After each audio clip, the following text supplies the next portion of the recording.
Hello students, so today we will discuss about the female reproductive system, जिसके अंदर हम सबसे पहले देखेंगे प्राइमरी सेक्स ऑर्गन, या फिर हम इसको बोल सकते हैं गोनाड्स।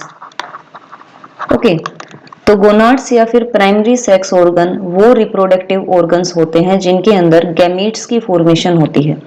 जैसे हमने मेल्स के अंदर पढ़ा था कि जो टेस्टिस हैं वो होते हैं प्राइमरी सेक्स ऑर्गन या फिर गोनाड्स इन मेल्स, क्योंकि टेस्टिस के अंदर स्पर्म की प्रोडक्शन होती है, राइट। वैसे ही फीमेल्स के अंदर प्रोडक्शन होती है एग या ओवम की इन ओवरीज। ओवरीज को हम कंसीडर करते हैं प्राइमरी सेक्स ऑर्गन या फिर गोनाड्स इन फीमेल्स, क्योंकि ओवरी के अंदर प्रोडक्शन होती है फीमेल गैमेट की, दैट इज एग या फिर ओवम। ओके, नेक्स्ट हम देखेंगे secondary sex organ. Secondary sex organ जहां पे गैमेट की फॉर्मेशन तो नहीं होती है लेकिन ये हेल्प करते हैं इन रिप्रोडक्शन। ओके, जैसे कि यूट्रस हो गया, fallopian tubes, uterus, cervix, vagina, external जेनिटिलिया।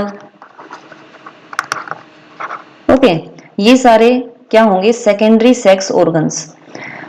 Although female के अंदर मेमरी ग्लैंड्स प्रेजेंट होती है।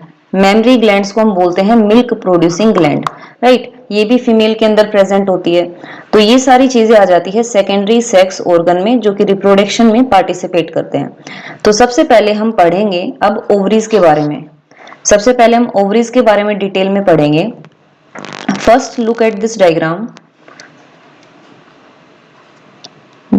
इसमें दिखाया गया है फीमेल रिप्रोडक्टिव सिस्टम, जिसमें ये ओवल शेप्ड स्ट्रक्चर जो दिखाई दे रहे हैं इनको हम बोलते हैं ओवरीज। ओके, जिनकी लेंथ होती है 4 to 5 सेंटीमीटर, पेयर्ड होती है, 2 ओवरीज प्रेजेंट होती है, ओवल शेप की होती है। इनके ऊपर जो ये ट्यूब लाइक स्ट्रक्चर है इनको बोलते हैं फैलोपियन ट्यूब। ओके, जहां पे फर्टिलाइजेशन होती है। तो ओवरीज के अंदर एग बनता है, फैलोपियन ट्यूब के अंदर एग ट्रांसफर होता है और वहां पे फर्टिलाइजेशन होती है। ओके, स्पर्म को ट्रेवल करना पड़ता है फैलोपियन ट्यूब तक फॉर फर्टिलाइजेशन। बीच में जो इन्वर्टेड पियर शेप स्ट्रक्चर है इसको हम बोलते हैं यूट्रस, जहां पे इम्प्लांटेशन होती है। इम्प्लांटेशन यानी कि जो हमारा मल्टी सेलुलर एम्ब्रियो बनता है वो इम्प्लांट हो जाता है यूट्रस की सबसे अंदर वाली लेयर को, जिसको हम बोलते हैं एंडोमेट्रियम। एंडोमेट्रियम, यूट्रस की 3 लेयर होती है। सबसे अंदर वाली लेयर को हम बोलते हैं एंडोमेट्रियम, बीच वाली लेयर को बोलते हैं मायोमेट्रियम और सबसे बाहर वाली लेयर को बोलते हैं पेरीमेट्रियम। ओके, तो एंडोमेट्रियम में क्या होता है? जो एम्ब्रियो होता है वो इम्प्लांट होता है, यानी कि उसकी अटैचमेंट होती है एम्ब्रियो की एंडोमेट्रियम लेयर के साथ। ओके, सो इम्प्लांटेशन अकर इन एंडोमेट्रियम लेयर। मायोमेट्रियम लेयर में क्या होता है? ये थिक स्मूथ मसल्स की बनी होती है, जो कि डिलीवरी के टाइम कॉन्ट्रैक्ट करती है और बेबी को बाहर पुश करने में हेल्प करती है। ओके, उसके बाद आ जाता है सर्विक्स। यूट्रस के बाद आ जाएगा सर्विक्स। सो ये जो छोटा सा स्ट्रक्चर दिखा रखा है जिसके अंदर ये एक small canal tube like structure है जिसको हम बोलते हैं सर्विकल कैनाल। ओके, तो यूट्रस के बाद आ जाएगा सर्विक्स। सर्विक्स के बाद आएगा वजाइना, जो कि होता है अराउंड 10 सेंटीमीटर लॉन्ग। ये वजाइना है। वजाइना और सर्विक्स ये दोनों आपस में मिलकर बनाते हैं बर्थ कैनाल। बर्थ कैनाल यानी कि जहां से बेबी जो होता है वो बाहर निकलता है, यूट्रस से बाहर पास आउट करते हैं बेबी को, उसको हम बोलेंगे बर्थ कैनाल। ओके, और ये ओपनिंग जो है ये है वजाइना की ओपनिंग, जिसको बोलते हैं वजाइनल ओरिफिस। फीमेल्स के अंदर वजाइना और यूरिन की ओपनिंग अलग अलग होती है। मेल्स के अंदर हमने देखा था एक ही प्रेजेंट होता है, यूरिनोजेनाइटल ओपनिंग, लेकिन इसके अंदर अलग अलग ओपनिंग प्रेजेंट होती है। ओके, तो ये तो बेसिक स्ट्रक्चर हो गया फीमेल रिप्रोडक्टिव स्ट्रक्चर का। यहाँ पे 3D में दे रखा है, इसमें दिखा रखा है ये ओवरीज प्रेजेंट है। ये दिखा रखा है ओवरीज ओवल शेप्ड। इसके ऊपर दिखा रखे हैं ये फिंगर लाइक प्रोजेक्शन जिसको हम फिम्ब्रे बोलते हैं, और ये फैलोपियन ट्यूब, और ये बीच में यूट्रस। ठीक है, ये अंदर से होलो होता है क्योंकि यहाँ पे क्या होता है बेबी की डेवलपमेंट होती है 9 मंथ्स तक। नीचे ही दिखा रखा है सर्विकल कैनाल, ये सर्विक्स रीजन है, और ये वजाइना। ओके, और इसके साथ में क्या अटैच रहती हैं, ये ब्लड वेसल्स। तो ये डायग्राम है फीमेल रिप्रोडक्टिव सिस्टम का, जिसको हम डिटेल में एक एक सारी चीजें पढ़ेंगे। तो सबसे पहले हम जो पढ़ेंगे वो है ओवरीज। ओके, ओवरी जो होती है, एक तो वो पेयर्ड होती है, 2 ओवरीज प्रेजेंट होती है, राइट। उनकी जो लेंथ होती है वो 4 to 5 सेंटीमीटर तक होती है। ओके, और ओवरीज जो होती है वो अटैच होती है यूट्रस के साथ, फैलोपियन ट्यूब के साथ बाई लिगामेंट्स। ठीक है, लिगामेंट्स। ओवरी में जो सबसे बाहर वाली लेयर होती है, सबसे बाहर वाली जो लेयर होती है, कवरिंग जो होती है ओवरी की, उसको हम बोलते हैं germinal epithelium. Germinal epithelium.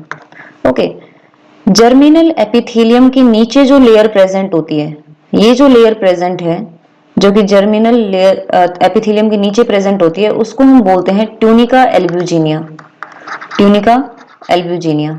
Okay, अब इन लेयर के बाद जो बाकी स्ट्रक्चर रह जाता है, ये जो सारा स्ट्रक्चर है बीच में, इसको हम बोलते हैं स्ट्रोमा। जो भी ओवरी के अंदर कंटेंट प्रेजेंट होता है, वो सारा रीजन जो होता है उसको हम बोलते हैं स्ट्रोमा। ओके, अब स्ट्रोमा के अंदर क्या क्या प्रेजेंट होता है, स्ट्रोमा के अंदर क्या क्या प्रेजेंट होगा,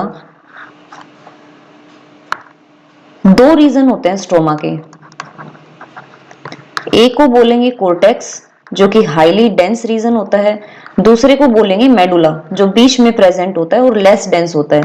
तो मेडुला तो हो गया ये रीजन, बीच का रीजन, जहां पे लेस डेंस है और जहां पे फोलिकल्स प्रेजेंट नहीं होते हैं। ठीक है, जहां पे फोलिकल्स की डेवलपमेंट नहीं होती है, यहाँ पे जो होता है फ्लूइड प्रेजेंट होता है, blood vessels, lymph vessels present होती है।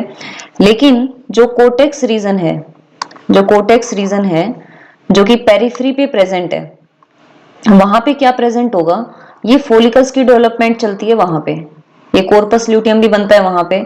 तो पेरिफेरी यानी कि वॉल की तरफ जो भी स्ट्रक्चर दिखाई दे रहे हैं वो सारे किसमें आ जाएंगे, कोर्टेक्स में। ओके, ये हाईली डेंस रीजन होता है। अब कोर्टेक्स के अंदर क्या क्या प्रेजेंट है वो देखो। जो मेन चीज होती है ओवरी के अंदर वो क्या होती है कि सबसे पहले तो यहाँ पे आते हैं primordial follicles. Okay, primordial follicles होते हैं जो कि बाय बर्थ प्रेजेंट होते हैं। उसके बाद बनते हैं प्राइमरी फोलिकल्स, इनके अंदर oocyte या फिर एग प्रेजेंट होता है। हम डिटेल में देखेंगे कि कौन सा एग, कौन सा oocyte प्रेजेंट होता है।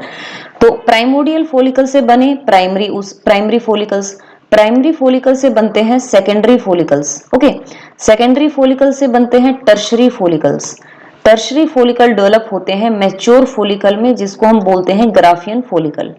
ओके, अब जो फोलिकल है वो मैच्योर हो गया है, इसके अंदर क्या है, oocyte। ठीक है, जिसको हम सेकेंडरी oocyte भी बोलते हैं, या फिर हम अभी फिलहाल के लिए कंसीडर कर लेते हैं ओवम। ओके, हम सिर्फ इसको फिलहाल ओवम बोल देते हैं। अब ये मैच्योर फोलिकल्स में ये ओवम जो होता है वो बाहर रिलीज आउट हो जाता है, इसके बाहर निकल जाता है और चला जाता है फैलोपियन ट्यूब के अंदर, फैलोपियन ट्यूब के अंदर चला जाता है। ओके, और बाकी का जो स्ट्रक्चर बच गया ओवम को छोड़ के, जो बाकी का स्ट्रक्चर बच गया ग्राफियन फोलिकल का, वो कन्वर्ट हो जाता है एक येलो कलर की बॉडी में, जिसको हम बोलते हैं कॉर्पस ल्यूटियम। ठीक है, ये एक येलो कलर की बॉडी होती है जिसको हम बोलते हैं कॉर्पस ल्यूटियम। अगर प्रेगनेंसी होती है तो ये कॉर्पस ल्यूटियम स्टेबल रहता है फॉर द 9 मंथ्स, लेकिन अगर प्रेगनेंसी नहीं है, फर्टिलाइजेशन नहीं हुई, तो ये कॉर्पस ल्यूटियम डीजनरेट हो जाता है और इसकी डीजनरेटिंग फॉर्म को हम बोलते हैं कॉर्पस एल्बिकन्स। ओके, तो ये ओवरी का जो है अंदर का स्ट्रक्चर है, इसके अंदर क्या क्या प्रेजेंट होता है ये मैंने बताया। अब इनको हम एक एक करके डिटेल से पढ़ेंगे।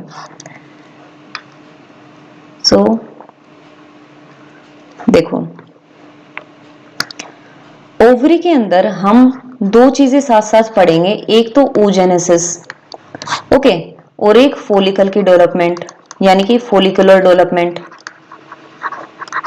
जो हमने अभी देखी कि प्राइमोडियल फोलिकल से प्राइमरी फोलिकल बना, फिर सेकेंडरी, फिर टर्शरी, फिर ग्राफियन फोलिकल बना। तो फोलिकुलर डेवलपमेंट हम साथ साथ पढ़ेंगे और oogenesis भी साथ साथ पढ़ेंगे, क्योंकि फोलिकल्स के अंदर क्या प्रेजेंट है, oocyte प्रेजेंट है। ओके, तो सबसे पहले हम देखते हैं कि oogenesis होता क्या है। What is oogenesis? oogenesis का मतलब होता है फॉर्मेशन ऑफ एग या फिर ओवम। एग या ओवम की फॉर्मेशन को हम बोलते हैं oogenesis, और ये बनते किससे हैं? From oogonia। oogonia से एग या ओवम की फॉर्मेशन होती है। oogonia क्या होते हैं? oogonia को हम बोलते हैं immature germ cell. Okay, immature germ cell भी बोल सकते हैं, या फिर oogonia को हम बोल सकते हैं एग मदर सेल।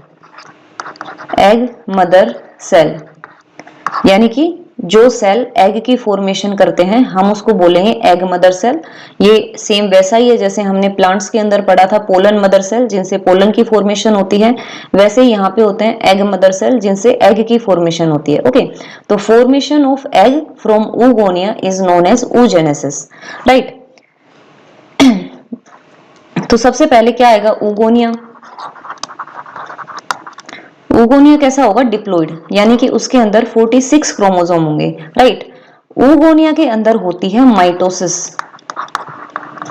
oogonia के अंदर होगी माइटोसिस, जिससे क्या बनेगा? Primary oocyte। oogonia के अंदर माइटोसिस होती है जिससे प्राइमरी oocyte बनती है। तो माइटोसिस इज इक्वेशनल डिवीजन, जिसकी वजह से प्राइमरी oocyte भी क्या होगा? 46 क्रोमोसोम्स प्रेजेंट होंगे, डिप्लॉइड होगा। ओके, तो oogonia में माइटोसिस हुई जिससे प्राइमरी oocyte बना और दोनों ही क्या होंगे? डिप्लॉइड। अब ये जो चीजें होती हैं ये कहाँ पे प्रेजेंट होती है, कब होती है ये फीमेल के अंदर? फीटल लाइफ में, या फिर हम इसको बोलते हैं एम्ब्रियोनिक स्टेज में, यानी कि जब कोई फीमेल अपनी मदर के यूट्रस में होती है, ठीक है, उसको हम बोलते हैं फीटल लाइफ। यानी कि किसी भी मदर के यूट्रस के अंदर जब फीमेल चाइल्ड होती है तो उस फीमेल चाइल्ड की ओवरीज के अंदर ये प्रोसेस चलती है।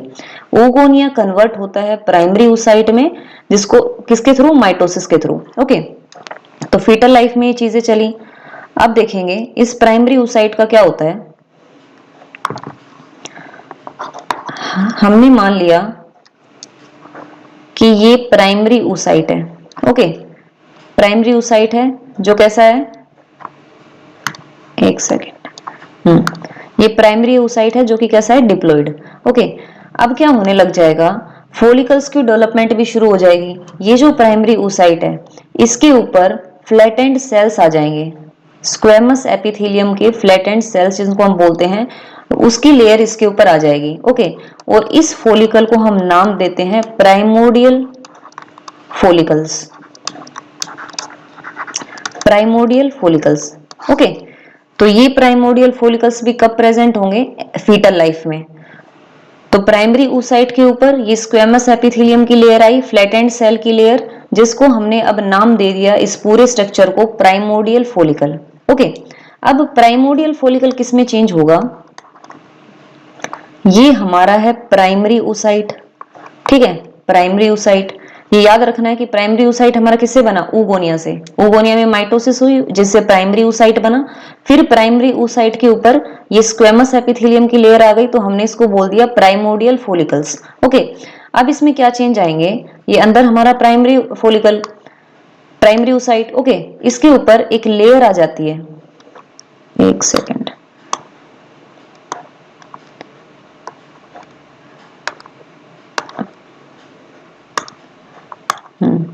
जो प्राइमरी फॉलिकल है इसके ऊपर एक लेयर आ जाती है जिसको हम बोलते हैं जोना पेलिसुडा।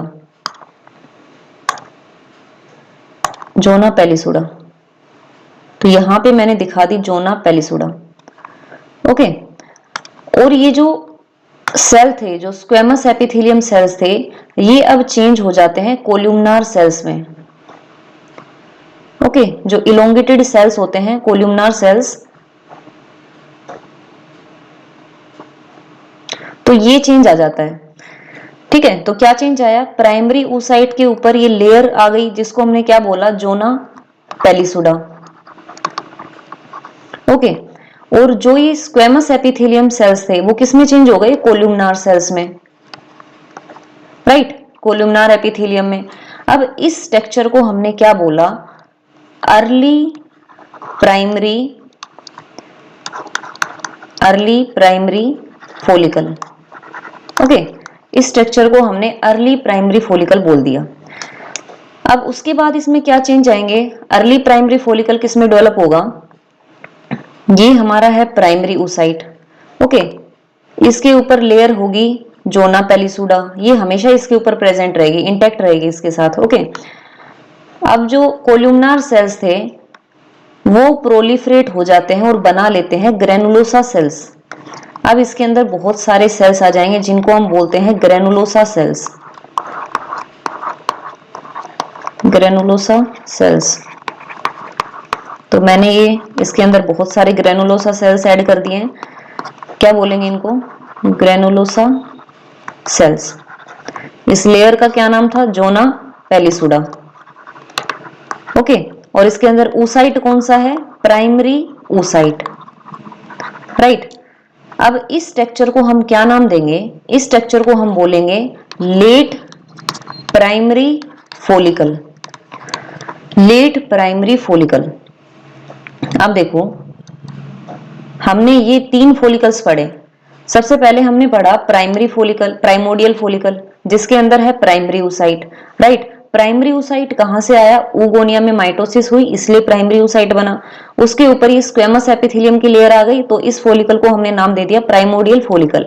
प्राइमोडियल फोलिकल से क्या बना? अर्ली प्राइमरी फोलिकल, ठीक है। वो जो प्राइमरी oocyte था उसके ऊपर लेयर आ गई जिसको हमने बोला जोना पेलिसुडा। उसके बाद ये जो स्क्वेमस एपिथेलियम थे वो किस में कन्वर्ट हो गए? कोल्यूमनार सेल्स में।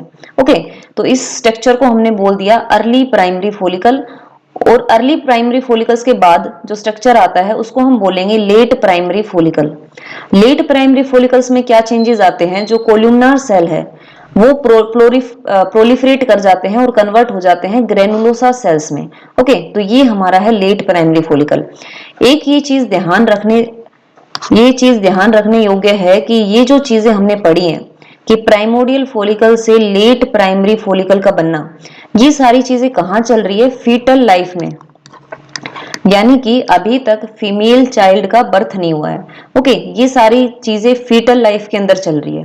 ओके, फीटल लाइफ के अंदर ये जो सेल्स हैं, प्राइमरी फोलिकल्स हैं, वो बहुत सारे नंबर्स में प्रेजेंट होते हैं, बहुत सारे नंबर्स में प्रेजेंट होते हैं, लेकिन प्यूबर्टी तक आते आते उनका नंबर रिड्यूस हो जाता है 60,000 टू 80,000। ओके, तो 60,000 टू 80,000 प्यूबर्टी तक आते आते इनका प्राइमरी फोलिकल्स का नंबर रिड्यूस हो जाते हैं। जो शुरू में lakhs of primary follicles present थे, लेकिन जैसे ही बर्थ होता है, चाइल्डहुड होता है और प्यूबर्टी आती है तो इनका नंबर जो है वो कम होता जाता है। और प्यूबर्टी तक, यानी कि जब मेंस्ट्रुअल साइकिल स्टार्ट होती है, प्यूबर्टी हिट करती है, उस टाइम पे 60,000 टू 80,000 प्राइमरी फोलिकल्स बनते हैं। ओके, और क्या होता है फीटल लाइफ के अंदर? ये जो प्राइमरी oocyte है इसके अंदर मियोसिस 1 शुरू हो जाती है। ओके, तो मियोसिस 1 शुरू हो जाती है लेकिन रुक जाती है प्रोफेज 1 पे। तो फीटल लाइफ के अंदर जो प्राइमरी oocyte है उसमें एक डिवीजन यानी कि मियोसिस 1 स्टार्ट तो हो गई है लेकिन कहां पे स्टॉप हो गई है? प्रोफेज 1 पे, यानी कि वो कंप्लीट नहीं हुई है, वो कंप्लीट होगी प्यूबर्टी में जाके। ओके, तो हमारा जो बेसिक है अभी यहां तक क्लियर हो गया कि हमने क्या पढ़ लिया? फीटल लाइफ में प्राइमोडियल फोलिकल बन गए, उनसे अर्ली प्राइमरी फोलिकल, फिर हमारे लेट प्राइमरी फोलिकल्स बन गए। अब क्या होगा? फीमेल चाइल्ड का बर्थ होगा, राइट। उसके बाद childhood,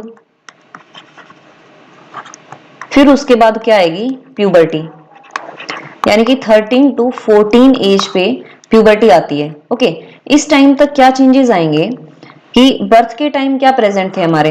primary follicle, right. Primary follicle था, प्राइमरी फोलिकल के अंदर कौन सा oocyte था? Primary oocyte, right. ये अब बर्थ के टाइम भी चलता रहता है, चाइल्डहुड के टाइम भी, लेकिन ये रिड्यूस होते जाते हैं। जो प्राइमरी फोलिकल्स है इनका नंबर जो होता है वो रिड्यूस होता जाता है।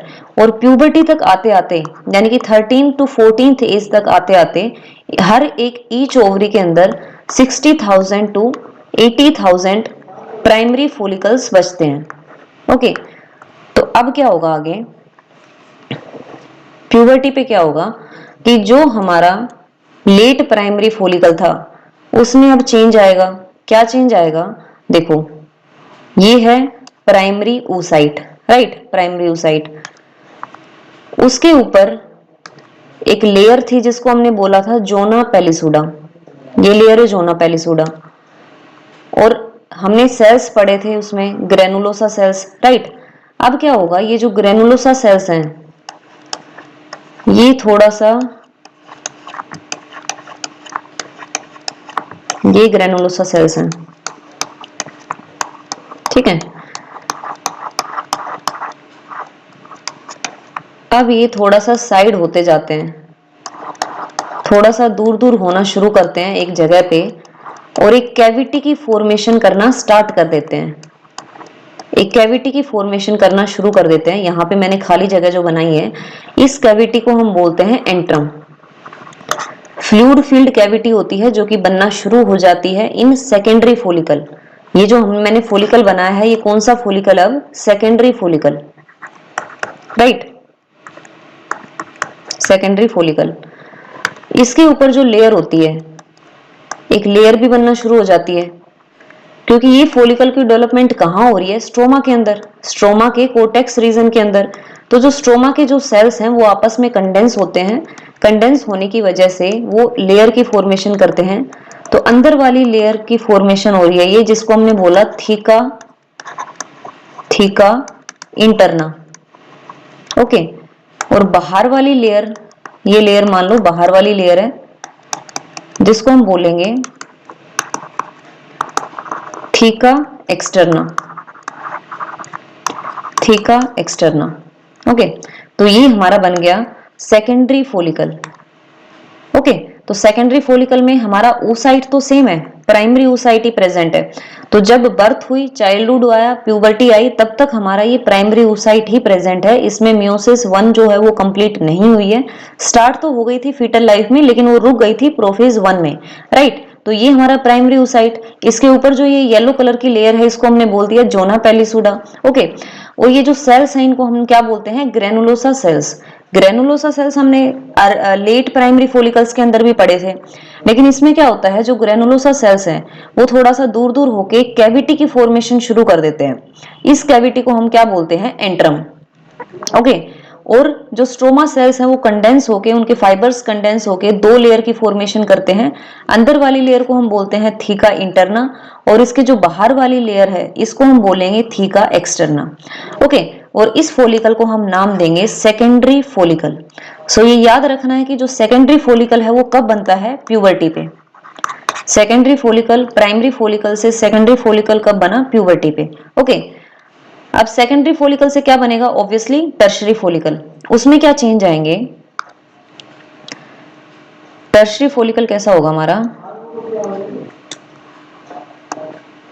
इसके अंदर है oocyte, ठीक है।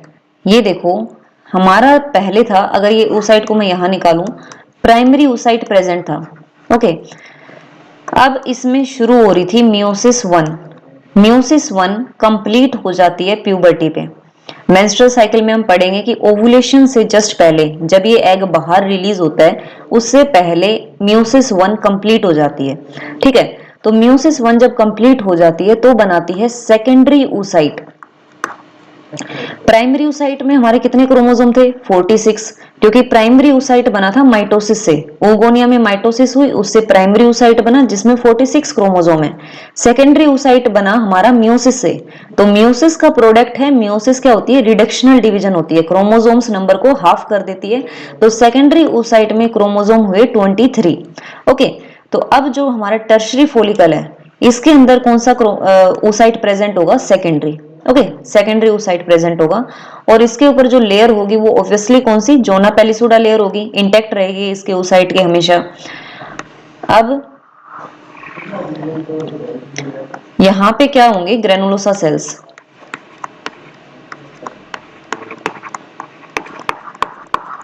और ये जो हमारी एंट्रम थी, जो फ्लूइड फील्ड कैविटी थी, अब इसमें और ज्यादा डेवलप हो जाती है, कैविटी इनलार्ज हो जाती है इसमें।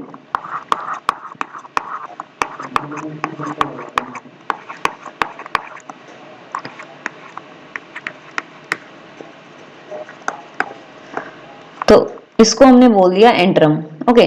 और जो लेयर बनाई थी, अंदर वाली लेयर जो होती है वो वेल डेवलप हो जाती है, जिसको हमने बोला था थीका इंटरना। और इसके जो बाहर वाली लेयर थे उसको हम बोलते हैं थीका एक्सटर्ना। ये गोल नहीं बनी मेरे से, पर देखो ये है secondary oocyte। Okay, secondary oocyte जिसके अंदर कितने क्रोमोसोम है? 23।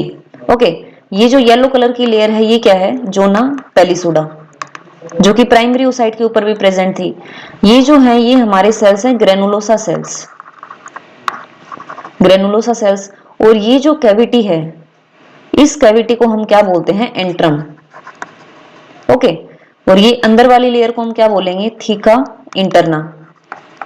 और इसके बाहर जो लेयर प्रेजेंट होती है उसको क्या बोलेंगे? Theca externa. राइट, तो ये जो हमारा फोलिकल है ये हो गया टर्शरी फोलिकल। टर्शरी फोलिकल जो कि किससे बना? सेकेंडरी फोलिकल से। ओके, तो हमने देखा कि बर्थ हुआ, प्यूबर्टी तक हमारा कौन सा फोलिकल आ रहा था? Primary follicle. प्यूबर्टी पे क्या बना? Secondary follicle. Secondary follicle develop होता है टर्शरी फोलिकल में। अब जो टर्शरी फोलिकल है वो एक मैच्योर फोलिकल में डेवलप होता है। लास्ट स्टेज होती है इसकी फोलिकल की, जिसको हम बोलते हैं मैच्योर फोलिकल या फिर Graafian follicle. Okay, Graafian follicle भी हम इसको बोलते हैं। तो इसमें क्या प्रेजेंट होगा? ये हमारा सेकेंडरी oocyte। ओके, इसके बाहर जोना पेलिसुडा की लेयर, ये ग्रेनुलोसा सेल्स, ग्रेनुलोसा सेल्स। अब जो ग्रेनुलोसा सेल्स है वो क्या होते हैं? पेरीफ्री की तरफ चले जाते हैं, पेरीफ्री की तरफ, वॉल की तरफ सट जाते हैं। ओके, और जो अंदर की एंट्रम कैविटी होती है वो और ज्यादा इनलार्ज हो जाती है। ओके, और ग्रेनुलोसा सेल्स यहाँ पे एक सेल्स की फॉर्मेशन करते हैं जिनको बोलते हैं कोरोना रेडिएटा। ओके, तो ये डिफरेंशिएट हो जाते हैं और यहाँ पे बना लेते हैं कोरोना रेडिएटा। अंदर वाली लेयर जो है उसको हम बोलेंगे थीका इंटरना, और जो बाहर वाली लेयर है उसको हम बोलेंगे थीका एक्सटर्ना। देखो, ये तो हमारा सेकेंडरी oocyte है, राइट। और बाहर ये जो सेल्स बनाए हैं, ये जो स्काई ब्लू कलर के जो सेल्स दिख रहे हैं, इनको हम बोलते हैं कोरोना रेडिएटा। Corona radiata. जब ओवुलेशन के टाइम oocyte बाहर निकलता है, सेकेंडरी oocyte निकलता है इस मैच्योर ग्राफियन फोलिकल से, तो क्या क्या जाएगा? सेकेंडरी oocyte, जोना पेलिसुडा, प्लस में ये कोरोना रेडिएटा, ये इस फोलिकल से बाहर निकल जाते हैं। ओके, ये जो बीच में कैविटी है इसको क्या बोलेंगे? एंट्रम। और इन सेल्स को क्या बोलेंगे? Granulosa cells. ग्रेनुलोसा सेल्स जो कि अब एक पेरिफेरी की तरफ चले गए हैं, वॉल की तरफ चले गए हैं। इसको हम इसको मेम्ब्रेन ग्रेनुलोसा भी बोल देते हैं। अंदर वाली लेयर कौन सी है? थीका इंटरना, और बाहर वाली लेयर को क्या बोलेंगे? Theca externa. ओके, और ये जो ग्रेनुलोसा सेल्स है इसको मैंने क्या बताया और क्या बोल सकते हैं? मेम्ब्रेना, जस्ट ए सेकेंड यही लिख देती हूँ, इसको हम बोल सकते हैं मेम्ब्रेना ग्रेनुलोसा, क्योंकि अब ये जो है वो पेरिफेरी पे एक तरफ चले गए हैं। ओके, तो एक मेम्ब्रेन की तरह दिखाई देते हैं, इसलिए हम इसको बोल देते हैं मेम्ब्रेना ग्रेनुलोसा, ऑल्दो ये ग्रेनुलोसा सेल्स ही होते हैं। ओके, ये बन गया हमारा मैच्योर फोलिकल जिसको हम बोलते हैं ग्राफियन फोलिकल। ओके, तो फोलिकुलर डेवलपमेंट यहाँ पे कंप्लीट हो जाती है। अब क्या होगा? अब क्या होगा देखो कि ये जो oocyte है, ये जो oocyte है, सेकेंडरी oocyte, यहां से यहां तक कोरोना रेडिएटा, जोना पेलिसुडा, और अंदर ये सेकेंडरी oocyte, ये बाहर रिलीज आउट हो जाता है, बाहर निकल जाता है। और कहां चला जाएगा? फैलोपियन ट्यूब में। फैलोपियन ट्यूब के अंदर चला जाता है। किस पर्पस से? For fertilisation. ठीक है, ये फर्टिलाइजेशन के पर्पस से फैलोपियन ट्यूब के अंदर चला जाता है। कौन? सेकेंडरी oocyte, जिसको हम जनरली एग या फिर ओवम भी बोल देते हैं। ओके, तो सेकेंडरी oocyte चला जाता है फैलोपियन ट्यूब के अंदर और वहां पे जाके 24 to 48 आवर्स तक वेट करता है स्पर्म का, और अगर स्पर्म आ जाता है तो फर्टिलाइजेशन हो जाती है, जाइगोट बन जाता है। ओके, और ये जो बाकी का जो स्ट्रक्चर बच गया, ये बाकी जो स्ट्रक्चर बच गया सेकेंडरी oocyte को छोड़ के,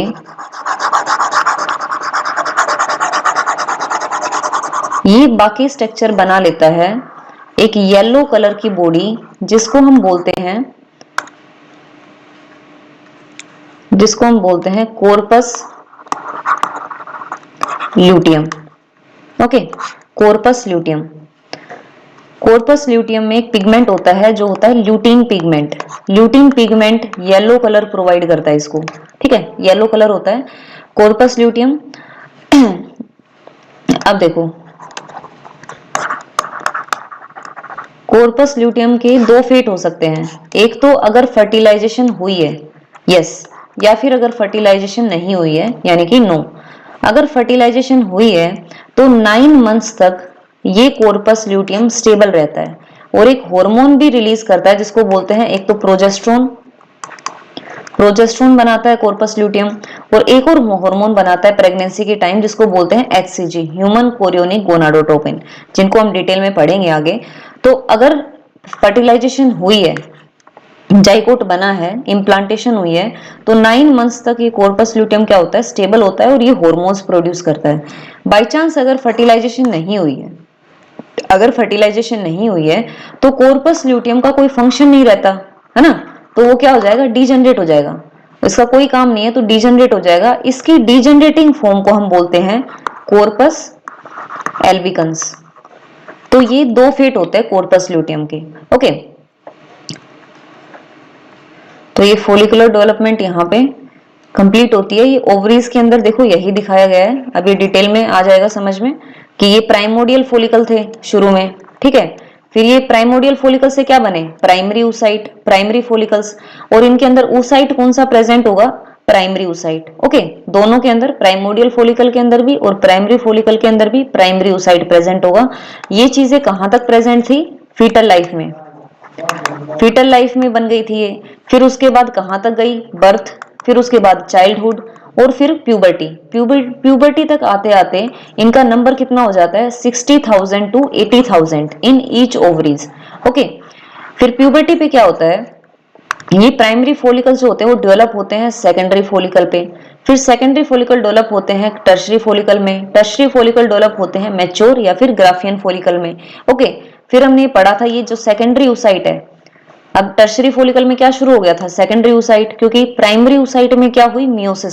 मियोसिस कंप्लीट हो गई। जो मियोसिस फीटल लाइफ में शुरू हुई थी वो अब प्यूबर्टी के टाइम जाके कंप्लीट हो गई और क्या बना लिया? Secondary oocyte।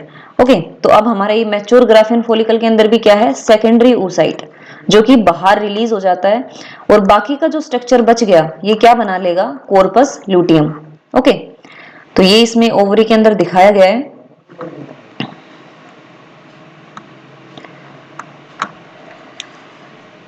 एक और चीज इसमें देखो,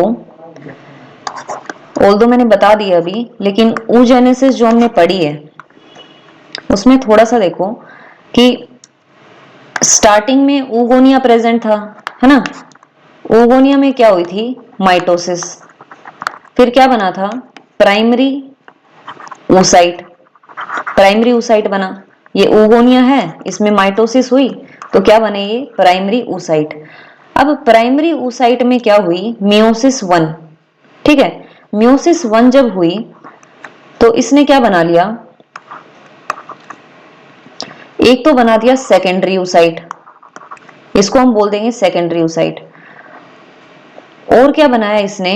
एक छोटा सा स्ट्रक्चर होता है जिसको हम बोलते हैं first polar body, first polar body, और ये होता है सेकेंडरी oocyte, जिसके अंदर साइटोप्लाज्मिक और न्यूक्लियोप्लाज्मिक कंटेंट बहुत ज्यादा होता है। और जो दूसरा सेल्स बनता है, क्योंकि देखो ये क्या है? मियोसिस है, ये मियोसिस 1 है, तो मियोसिस 1 में प्राइमरी oocyte से कितनी डॉटर सेल बनेगी? 2, है ना। तो एक तो ये बन गई जिसको हम बोल दिया सेकेंडरी oocyte, और दूसरा oocyte भी बनता है लेकिन वो बहुत ही डिजेनरेटिंग फॉर्म में होता है। बोरी एक स्मॉल बॉडी होती है जिसको हम बोलते हैं फर्स्ट पोलर बॉडी, जो कि फर्टिलाइजेशन पर्पज से नहीं होती है। फीमेल्स के अंदर सिर्फ एक एग की फॉर्मेशन होगी पर मंथ, तो ये हमारा वो एग है सेकेंडरी oocyte जो आगे जाके ओवम बनाएगा। ओके, और ये जो रह जाता है स्ट्रक्चर इसको बोलते हैं फर्स्ट पोलर बॉडी। अब सेकेंडरी oocyte के अंदर फिर डिवीजन होगी जिसको हम बोलते हैं मियोसिस 2, राइट। मियोसिस जो होती है डिवीजन उसके अंदर दो होती है, मियोसिस 1 और मियोसिस 2।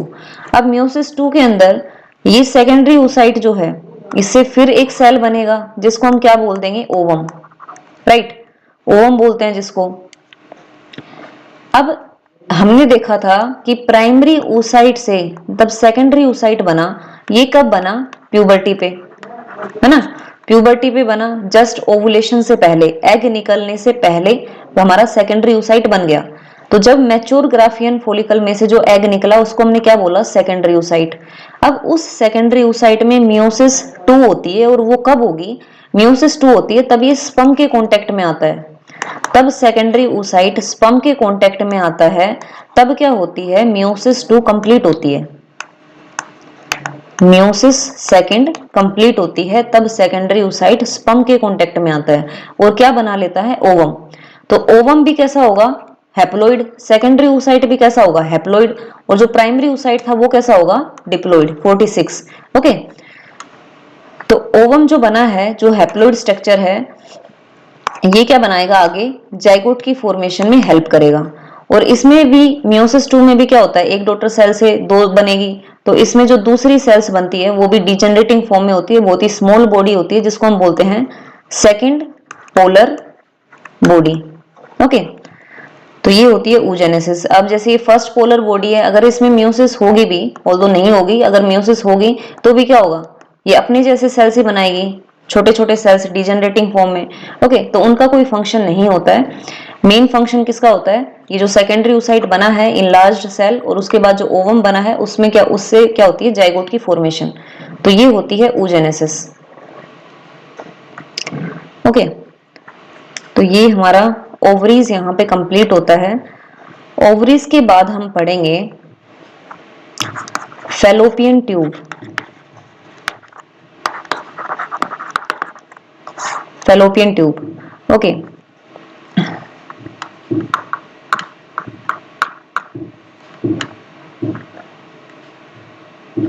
देखो यहाँ पे ये जो स्ट्रक्चर है ट्यूब लाइक स्ट्रक्चर, इस ट्यूब लाइक स्ट्रक्चर को हमने क्या बोला है, फैलोपियन ट्यूब, जो कि ओवरीज से शुरू होता है और कहां तक जाता है, यूट्रस तक। ओके, ये क्या है, यूट्रस।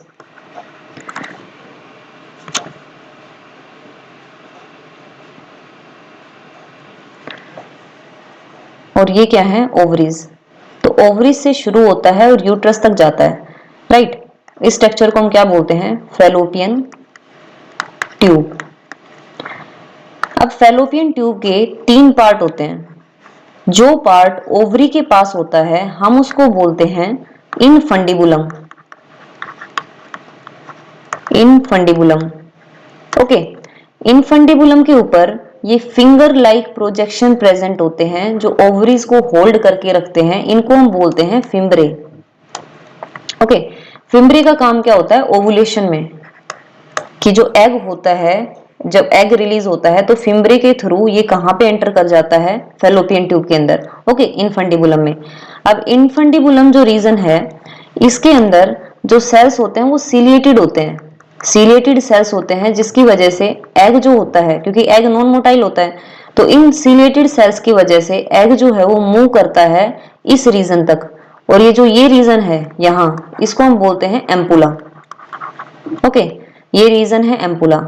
एम्पुला का क्या काम है कि यहाँ पे ये मेन साइट है फर्टिलाइजेशन की, यहाँ पे फर्टिलाइजेशन होता है। ओके, जो स्पर्म होता है उसको ट्रेवल करके आना पड़ता है वेजाइना टू द सर्विक्स, ये सर्विकल कैनाल के थ्रू, फिर यूट्रस, फिर उसके बाद ये फैलोपियन ट्यूब, यहाँ तक स्पर्म को ट्रेवल करके आना पड़ता है। As we all know sperm is motile in nature. Okay, अब एम्पुला के बाद ये जो छोटा सा स्ट्रक्चर है फैलोपियन ट्यूब का, जो यूट्रस के साथ कनेक्ट रहता है, इसको बोलते हैं इस्थमस। isthmus।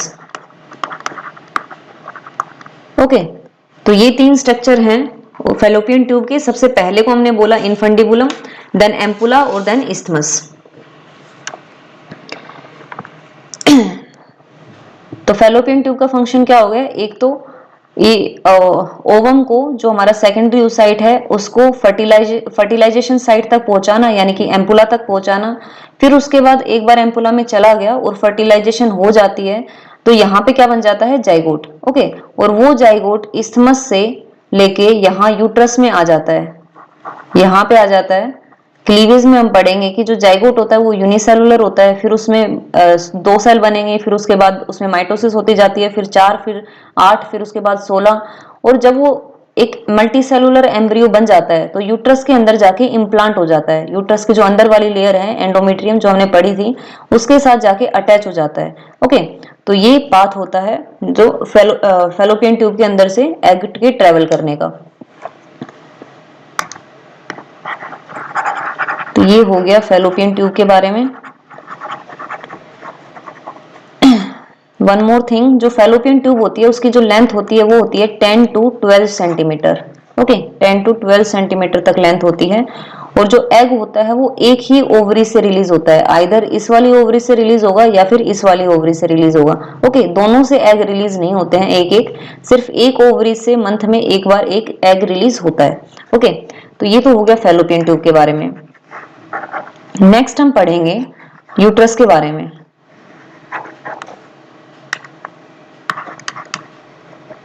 यूट्रस, तो देखो ये जो स्ट्रक्चर है इन्वर्टेड पियर शेप स्ट्रक्चर, इसको हम बोलते हैं यूट्रस। यूट्रस के अंदर 3 लेयर होती है। सबसे बाहर वाली जो लेयर है उसको हमने बोल दिया पेरीमेट्रियम, पेरीमेट्रियम। और उसके बाद जो लेयर होती है पेरीमेट्रियम के बाद, जो कि बनी होती है स्मूथ मसल से, ये थिक स्मूथ मसल से बनी होती है लेयर, ये मोटी लेयर होती है, जिसको हम बोलते हैं मायोमेट्रियम। ओके, तो इस लेयर को हमने नाम दिया, सेकंड लेयर को, मायोमेट्रियम।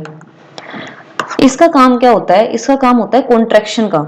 तब बेबी की डिलीवरी होती है तो डिलीवरी के टाइम ये जो स्मूथ मसल्स है मायोमेट्रियम की, ये कॉन्ट्रैक्ट करती है, खिंचाव होता है इनमें, ताकि बेबी को बाहर की तरफ पुश कर सके। जो बर्थ कैनाल है सर्विक्स वजाइना की तरफ पुश कर सके, बाहर उसकी डिलीवरी कर सके।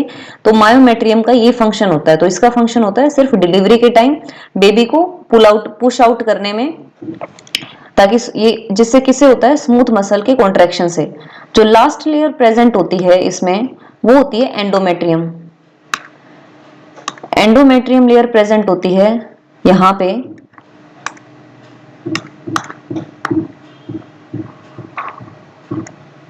सबसे अंदर वाली लेयर होती है एंडोमेट्रियम। इस लेयर को हम क्या बोलेंगे, एंडोमेट्रियम। इसका क्या फंक्शन है, अभी बताया मैंने कि जो हमारा मल्टीसेलुलर जाइगोट है, जो हमारा एम्ब्रियो है, वो किस लेयर के साथ अटैच होगा, इस लेयर के साथ, यहां पे। ठीक है, तो यानी कि किस काम आते हैं, इम्प्लांटेशन के, इम्प्लांटेशन, प्लांटेशन। ठीक है, यानी कि attachment of multicellular embryo to the inner layer, endometrium layer of the uterus. Okay, तो एंडोमेट्रियम का काम हो गया इम्प्लांटेशन का, बेबी को अटैच करवाने का। इसी में बाद में क्या बनता है, प्लासेंटा की फॉर्मेशन होती है। प्लासेंटा की फॉर्मेशन होती है यहाँ पे, जिससे क्या होता है, बेबी को न्यूट्रिशन प्रोवाइड होता है। ओके, मदर के ब्लड वेसल्स प्रेजेंट होती है यहाँ पे बहुत सारी। तो मदर के ब्लड के थ्रू ये बेबी के पास क्या पहुंचता है, न्यूट्रिशन पहुंचता है, गैसियस एक्सचेंज होता है प्लासेंटा के थ्रू। और जो बेबी का जो वेस्ट मटेरियल है वो बाहर कहाँ जाता है, मैटरनल ब्लड में। तो प्लासेंटा का ये फंक्शन होता है एक्सक्रीशन का, न्यूट्रिशन का, गैसियस एक्सचेंज का। ओके, तो ये सारी चीजें भी कहाँ होती है, एंडोमेट्रियम लेयर में। Next thing about endometrium layer is कि अगर फर्टिलाइजेशन नहीं होती है, अगर हम देखें कि फर्टिलाइजेशन नहीं होती है, तो एंडोमेट्रियम लेयर का कोई फंक्शन नहीं है ना, उसका कोई फंक्शन नहीं है, क्योंकि उसका मेन फंक्शन तो इम्प्लांटेशन का था। जब फर्टिलाइजेशन नहीं होती है तो ये एंडोमेट्रियम लेयर ब्रेक डाउन हो जाती है और ये सर्विकल कैनाल देन वजाइना के थ्रू बाहर निकल जाती है in the form of blood. Okay, तो तब फर्टिलाइजेशन नहीं होती है, तो एंडोमेट्रियम लेयर जो होती है वो टूट जाती है और सर्विकल कैनाल देन वजाइना के थ्रू बाहर आ जाती है in the form of blood. Okay, अब उसके बाद नेक्स्ट चीज आ जाएगी सर्विक्स। ये जो रीजन है, इस रीजन को बोलते हैं सर्विक्स। सर्विक्स के अंदर ये जो पतली सी कैनाल है, इसको हम बोलते हैं सर्विकल कैनाल। ओके, सर्विक्स के बाद ये जो रीजन है, इसको बोलेंगे वजाइना, जिसकी लेंथ होती है around 10 centimetre. Okay, elastic tissue present होते हैं वजाइना के अंदर, इलास्टिक टिश्यू प्रेजेंट होते हैं जो कि इंसेमिनेशन में हेल्प करते हैं। अब वजाइना और सर्विक्स ये दोनों आपस में मिलके क्या बना लेती हैं, बर्थ कैनाल। बर्थ कैनाल यानी कि जब बेबी यहाँ पे वेल डेवलप्ड बेबी होता है, 9 मंथ में जब बेबी डेवलप हो जाता है, उसके बाद डिलीवरी होती है, तो सर्विक्स के थ्रू देन वजाइना के थ्रू बाहर आता है। ओके, तो ये बर्थ कैनाल बोलते हैं हम सर्विक्स को और वजाइना को। और क्या होती है, ये स्पर्म की मूवमेंट में हेल्प करती है। स्पर्म जब जाता है तो वजाइना के through then cervical canal then uterus और फिर कहाँ जाता है, फैलोपियन ट्यूब में। ओके, तो स्पर्म की मूवमेंट में भी हेल्प करती है, उनको डायरेक्शन प्रोवाइड करती है। ये काम होता है वजाइना का। नेक्स्ट थिंग इज, जो वजाइना होती है उसके ओपनिंग में, वजाइना की जो ओपनिंग होती है उस पे एक मेम्ब्रेन प्रेजेंट होती है जिसको हम बोलते हैं हाइमन। मैंने यहां पे बना दिया मेम्ब्रेन, जिसको हम बोलेंगे हाइमन। ओके, ये क्या होती है, जनरली जो फर्स्ट सेक्सुअल इंटरकोर्स होता है उस टाइम ये हाइमन ब्रेक डाउन हो जाती है और कुछ ब्लड की ड्रॉपलेट्स के फॉर्म में बाहर आ जाती है। ओके, ऑल्दो ये जरूरी नहीं है कि फर्स्ट सेक्सुअल इंटरकोर्स के दौरान ही हाइमन का ब्रेकडाउन हो। स्पोर्ट्स एक्टिविटीज में, एथलेटिक्स में या फिर साइकिलिंग वगैरह और भी कई स्पोर्ट्स या फिर कई इंसिडेंट होते हैं जिनमें क्या होता है, हाइमन का ब्रेकडाउन हो जाता है। ओके, तो ये तो हो गया हाइमन के बारे में। अब जो वजाइना जो है उसकी ओपनिंग को हम बोलते हैं vaginal orifice. Okay, vaginal orifice. उस वजाइना की ओपनिंग के साइड में 2 ग्लैंड्स प्रेजेंट होती है, यानी कि एक ही ग्लैंड प्रेजेंट होती है लेकिन वो पेयर में होती है, जिसको हम बोलते हैं Bartholin gland. Bartholin gland. Bartholin gland homologous होती है बल्बो यूरेथ्रल ग्लैंड के। बल्बो यूरेथ्रल ग्लैंड थी मेल्स के अंदर। मेल्स के अंदर ग्लैंड, ये बल्बो यूरेथ्रल ग्लैंड प्रेजेंट थी यूरेथ्रा के पीनस के जस्ट अबव। ओके, पीनस से पहले यूरेथ्रा के, जो यूरेथ्रा होती है पीनस के अंदर की जो ट्यूब होती है उससे जस्ट पहले बल्बो यूरेथ्रल पेयर में प्रेजेंट थी, जिनका काम क्या था, लुब्रिकेंट फ्लूइड प्रोवाइड करना। ओके, लुब्रिकेशन प्रोवाइड करना, यूरेथ्रा की एसिडिटी को न्यूट्रलाइज करवाना और एक जो पीनस की जो टिप होती है उसको लुब्रिकेशन प्रोवाइड करना। तो पहले बल्बो यूरेथ्रल ग्लैंड का फ्लूइड सीक्रेट होता था। उसी तरीके से जो बार्थोलिन ग्लैंड है जो कि फीमेल्स के अंदर प्रेजेंट होती है, ये भी क्या सीक्रेट करती है, लुब्रिकेंट फ्लूइड सीक्रेट करती है, जो कि हेल्प करती है लुब्रिकेशन में। ओके, तो ये हो गया बार्थोलिन ग्लैंड के बारे में। नेक्स्ट हम देखेंगे एक्सटर्नल जेनेटिलिया के बारे में। फीमेल्स के अंदर हम देखेंगे एक्सटर्नल जेनिटेलिया। फीमेल्स में क्या होता है कि ये जो रीजन है इसको हम बोलेंगे मोन्स प्यूबिस। मोन्स प्यूबिस के अंदर बहुत सारे फैटी टिश्यू प्रेजेंट होते हैं, उनके ऊपर ये स्किन की कवरिंग होती है और इसके ऊपर प्रेजेंट होते हैं हेयर, जिनको हम प्यूबिक हेयर्स भी बोल देते हैं। ओके, तो इस रीजन को हम बोलते हैं मोन्स प्यूबिस। राइट, फैटी टिश्यू की लेयर होती है और उसके ऊपर स्किन प्रेजेंट होती है और उसके ऊपर प्रेजेंट होते हैं हेयर। प्यूबर्टी के टाइम पे प्यूबिक हेयर्स जो होते हैं वो भी डेवलप स्टार्ट हो जाते हैं, डेवलप होना। तो इस रीजन को हमने बोल दिया मोन्स प्यूबिस। इसके नीचे क्या होता है, स्किन की फोल्डिंग होती है। टिश्यू स्किन की फोल्डिंग होती है जिसको हम बोलेंगे labia majora. Labia majora, okay. तो ये भी स्किन की फोल्डिंग है। इसके अंदर अंडर द लेबिया मेजोरा एक और स्किन की फोल्डिंग होती है जिसको हम बोलते हैं लेबिया माइनोरा, ओके। तो सबसे पहले आ जाएगा मोन्स प्यूबिस, उसके अंदर आ जाएगा, उसके नीचे आ जाएगा लेबिया मेजोरा, उसके नीचे आ जाएगा labia minora, okay. Labia minora जो होती है उसमें ये सबसे ऊपर यहां पे प्रेजेंट होता है एक फिंगर लाइक स्ट्रक्चर जिसको हम बोलते हैं क्लाइटोरिस। क्लाइटोरिस ये फिंगर लाइक स्ट्रक्चर होता है जो कि होमोलोगस होता है ग्लैंस पेनिस के।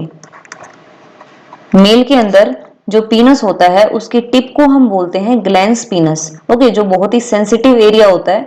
वैसे ही फीमेल्स के अंदर जो क्लाइटोरिस होता है वो होमोलोगस होता है ग्लैंस पीनस के, और ये सेक्सुअल एरोजल को इन्हांस करता है। ये भी एक बहुत ही सेंसिटिव पार्ट होता है।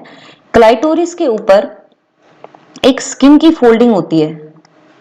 क्लाइटोरिस के ऊपर स्किन की मेम्ब्रेन प्रेजेंट होती है जिसको हम क्या बोलते हैं, प्रीप्यूस या फिर फोर स्किन, ओके। जैसे कि ग्लैंस पेनिस के ऊपर भी हमने देखा था फोर स्किन प्रेजेंट होती है, फोल्ड ऑफ स्किन, वैसे ही क्लाइटोरिस के ऊपर भी स्किन की मेम्ब्रेन प्रेजेंट होती है जिसको हम फोर स्किन या फिर क्या बोलते हैं, प्रीप्यूस, ओके। अब लेबिया मेनोरा के अंदर क्या प्रेजेंट होगा, क्लाइटोरिस के जस्ट नीचे यहाँ पे एक ओपनिंग प्रेजेंट होगी जिसको हम बोलेंगे यूरेथ्रल ओरिफिस, ओके। तो ये रास्ता है यूरिन के पास होने का। यूरिन पास होगा यूरेथ्रल ओरिफिस से, और यूरेथ्रल ओरिफिस के नीचे जो ओपनिंग होगी उसको हम बोलते हैं वेजाइनल ओरिफिस, ओके। इसको हम बोलते हैं वेजाइनल ओरिफिस, जहां से बेबी की डिलीवरी होती है और स्पर्म की एंट्री होती है, ओके। तो इस रीजन को हम बोलेंगे वेजाइनल ओरिफिस। ये कवर होता है फीमेल एक्सटर्नल जेनिटिलिया।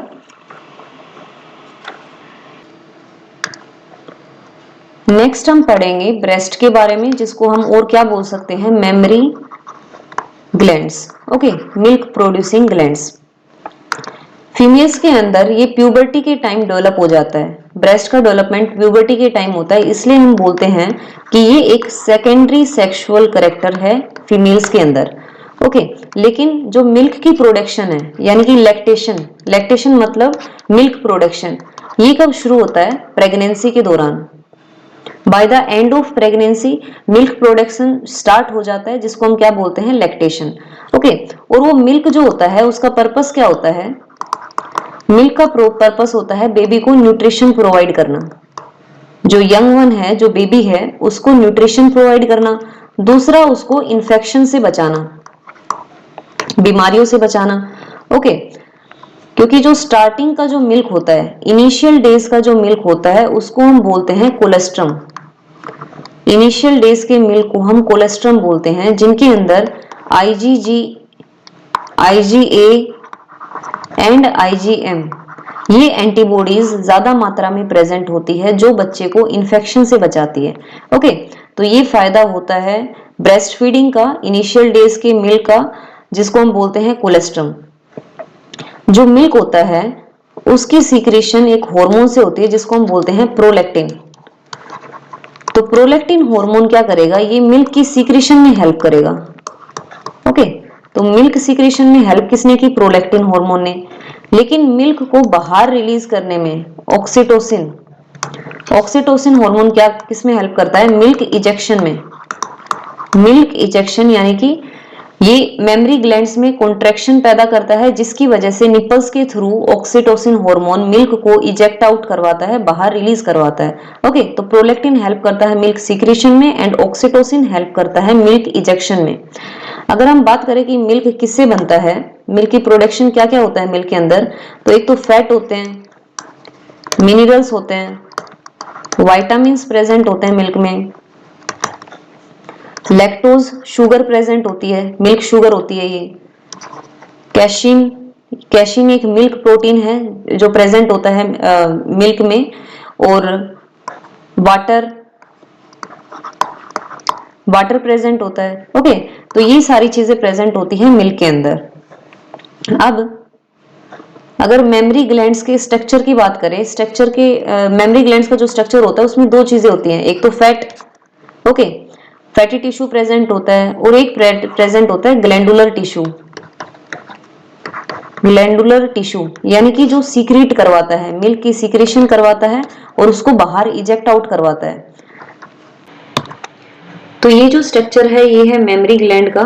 यहाँ पे प्रेजेंट होते हैं लंग्स, ओके, यहाँ पे लंग्स प्रेजेंट होंगे। इसके ऊपर ये दिखा रखी है रिब्स, जो रिबकेज होता है, ये उनकी रिब्स दिखा रखी है यहाँ पे। रिब्स के बीच में मसल्स प्रेजेंट होती है, ओके, और इसके ऊपर भी यहाँ पे मसल्स प्रेजेंट होती है जिसको हम बोलते हैं पेक्टोरलिस मेजर मसल्स, ओके, ये मसल्स है।